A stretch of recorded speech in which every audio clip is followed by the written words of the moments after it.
જૂનાગઢ અને ગીર સોમનાથ જિલ્લામાં સાંગાણી હોસ્પિટલમાં હજુ પણ માનવ સેવાની અખંડ જ્યોત જોવા મળે છે। ગરીબ દર્દીઓને આજે પણ વિશ્વાસ છે કે ડોક્ટર રાજેશ સાંગાણી અને ડોક્ટર અજય સાંગાણી સાચી સલાહ અને સારવાર આપી રહ્યા છે। ઘણા એવા પણ દર્દીઓ છે કે જેઓ મોતની નજીક આવીને પણ સાંગાણી હોસ્પિટલમાં બચી ગયાના અનેક દાખલાઓ છે। ત્યારે ફરી લોકોની સુવિધામાં વધારો કરવા ચોરવાડમાં સાંગાણી હોસ્પિટલ નવું સોપાન શરૂ કરી રહી છે।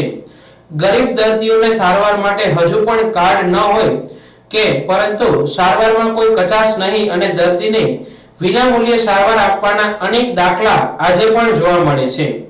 જી, મારું નામ મેહુલ જોશી છે।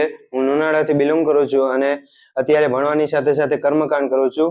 અને મારા પપ્પાને છાતીમાં દુખાવાની તકલીફ હતી, જેથી અમે જુનાગઢ બતાવવા ગયા હતા। તો ત્યાં અમને રોકાણા હતા, તો બહુ રિકવરી જેવું ના લાગ્યું, એટલા માટે અમે મારા ગુરુજી છે ચેતનભાઈ, એની ભલામણથી અમે અહીંયા રાજેશ સાહેબને વાત કરી અને અહીંયા સાંજે એડમિટ થઈ ગયા અને સાહેબે 3 દિવસ આઈસીયુમાં રાખ્યા અને અત્યારે એને કમ્પ્લીટ ફૂલ 100% રિકવરી આવી ગઈ છે અને કોઈ જાતની તકલીફ નથી અને આજે રજા પણ આપી દીધી છે।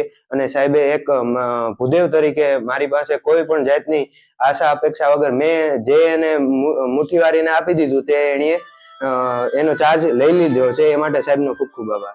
આ સેવાને લઈ આજે પણ સાંગાણી હોસ્પિટલનું નામ પડે ત્યારે લોકો માનવતા યાદ કરીને સાંગાણી હોસ્પિટલના ડોક્ટરોને સલામ કરી રહ્યા છે।